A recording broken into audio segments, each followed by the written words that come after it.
What's up, guys? I wanted to come on here today and share a few things with you that I think need to be said but are hard to say, all right? It seems to be the latest trend here on social media for veterans to come out and try to shame and attack other veterans, to nitpick their stories, to try to put them down for past mistakes or failures or things like that. It's really, really prevalent on social media, and most of you guys have probably been exposed to it. And you're probably wondering, why the crap are these guys doing this to each other? Well, you're getting a firsthand look into a really, really broken culture, right? And that is the culture within the military.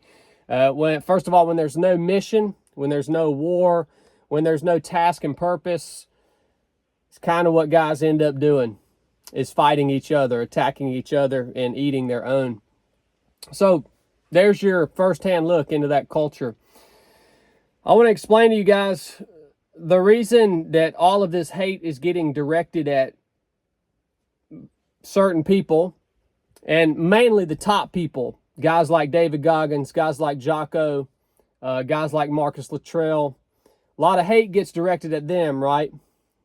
Because they have just reached this level of success that's never been seen before.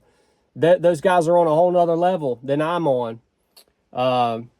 They've worked their freaking butts off, man. They've all made millions of dollars, and they've positively impacted the lives of millions of people. But a lot of hate gets directed at them from the veteran community and other guys within the same communities where they served. Most specifically, the Naval Special Operations community. Why is that freaking happening? All right. A lot of you think that is jealousy. It's not jealousy. These guys that are coming out and trying to bash Jocko and trying to bash David and Marcus, it's not that they're freaking jealous of them, man. That's not what it is. The guys that are coming out and bashing these dudes are simply stuck in the same culture that they grew up in the military. They're stuck in that same culture, that same way of thinking. Let me tell you what I mean by that. Most of you don't understand. One of the military's most effective ways of retaining their members is by convincing guys who are serving that what they do in the military is the pinnacle of their life. What they do in the military is the Super Bowl. That nothing they will ever be able to do outside of the military is going to be as good as what the military allows them to do. That culture brainwashes you into thinking that way. Trust me, I know, I was there. I've also been subject to this culture. I bought into it. I believed it. And so what happens is, when guys spend their whole lives in the military, or half their life in the military, and they get out and they go on to create something freaking off the chain, they go on to become super wealthy, make the world a better place, create an amazing business, and they get a lot of traction. That culture hates them, right? Because that culture says, there's no way he could have done that. The only way that guy is so successful, any of those three guys I named earlier, what the special operations culture looks at when they see them, what they think is, they say the only reason those guys were able to be that successful is because they basically just sold out, man. They're pimping out their trident. They're pimping out their military service for personal gain. I want you to understand, if you're listening to this and you're stuck in that mindset, maybe you're a service member, a veteran, an active duty person. You're listening to this and you're thinking, yeah, that's right. I want you to understand how flawed that thinking is. If you buy into a culture that hates an individual for leveraging their life experience in order to create something new for themselves, to create their business, their brand, or to make the world a better place, if you hate them for that, do you understand why that's flawed? If you've got a guy who spends his whole adult life serving his country, And then he gets out of the military and he doesn't talk about the lessons that he learned while he was in. He doesn't talk about his literal life experience. What else is he going to talk about? What else is he going to teach from? What else is he going to build off of? Nothing.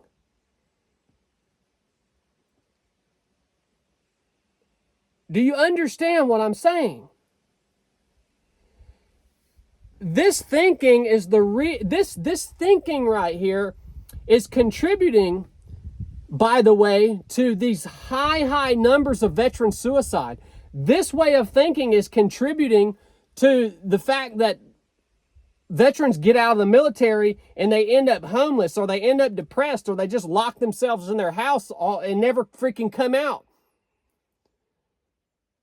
Because they've been bred, they've been brainwashed by this culture that says when you get out of here, you better not use your life experience to go on and create something bigger and better than what you experienced here. And if you do that, you're just a sellout. You understand? That's why guys go crawl in a freaking hole and die after they leave the military. Because they're afraid. Well, dang, if I go out here and leverage my life experience in order to create something new for myself and for my family, then my old teammates are going to hate me. They're going to judge me. You know, if I tell a story about something a lesson that I learned 20 years ago, and I don't get every single detail right because maybe I don't remember it perfectly, or maybe they remember it differently than I did. Well, I'm afraid that the next thing that I know, they're going to come out and attack me for something I said wrong. And maybe I didn't even mean for it to be wrong. Maybe it's just the way I remembered it. That freaking culture, man, has killed a lot of dudes. That culture has stifled the success of a lot of men who have left the military. And instead of going on to do great things, they were held back by that freaking way of thinking. The way of thinking that you guys are propagating. So that's the reason these guys are attacking the major figures who have achieved great success after a life of service. It's the culture. It's not jealousy. They haven't broken free from that. They're still living with that mindset. And they can't stand it, man. They can't stand it. I want you to understand something. There are a lot of great things about culture and special operations. But there are a lot of really ugly things too. And when you hear a guy like Goggins talk about his experience with culture and the SEAL teams, I've heard him talk about it. He's telling the truth. But nobody else tells it the way he tells it. Because most of us have been brainwashed or programmed into protecting the reputation of those organizations at all costs. And so most of us won't be real with you about the way it is.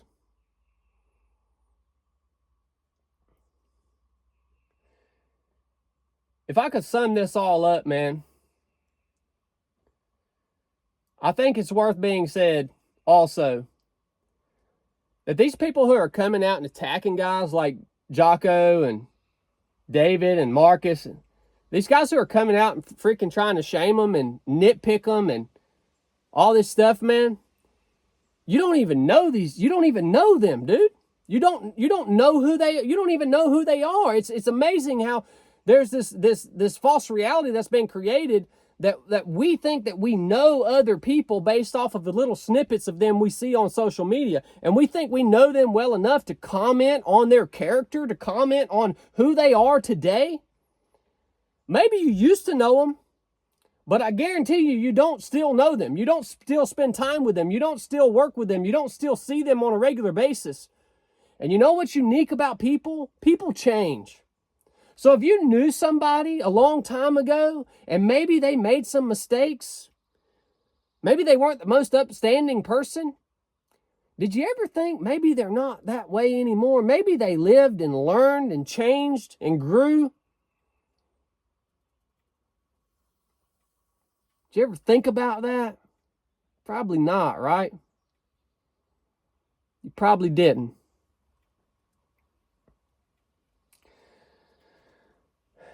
If you're leveraging these platforms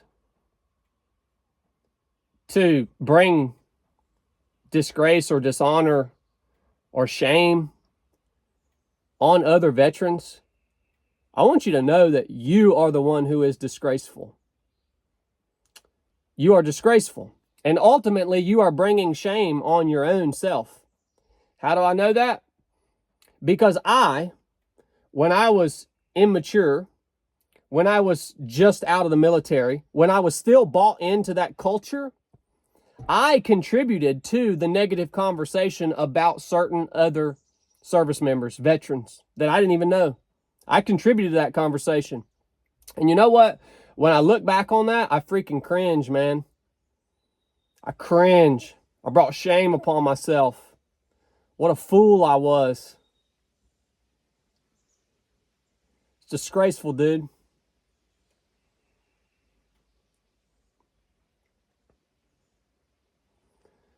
What's the solution? Well, the solution is to realize you were part of a culture that's broken. Fix yourself. You're now a part of something different. And if you want to be successful, you better change a few things about the way you act and about the way you talk. How about you realize that it's not your job to hold other people accountable? That's not your freaking job, man. You don't know the whole freaking story behind anybody's life. You don't know the context. You don't know the whole circumstance. You don't freaking know, man.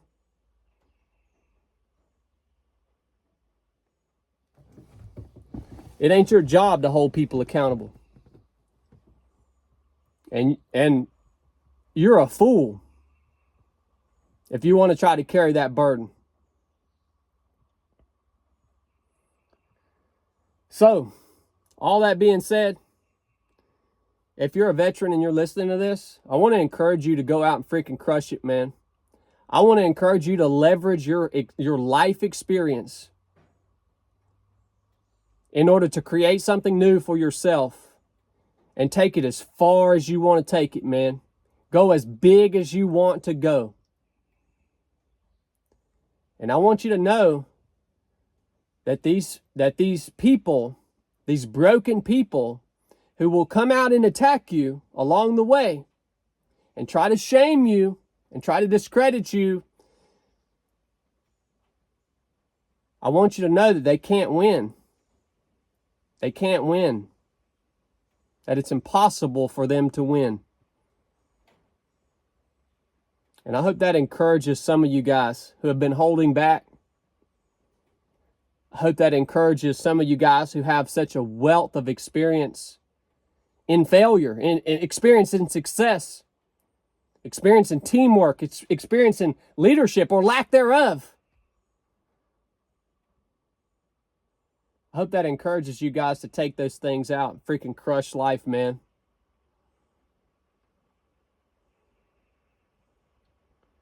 And the rest of you guys who like to run your freaking mouth, I hope you know you can't win doing what you're doing.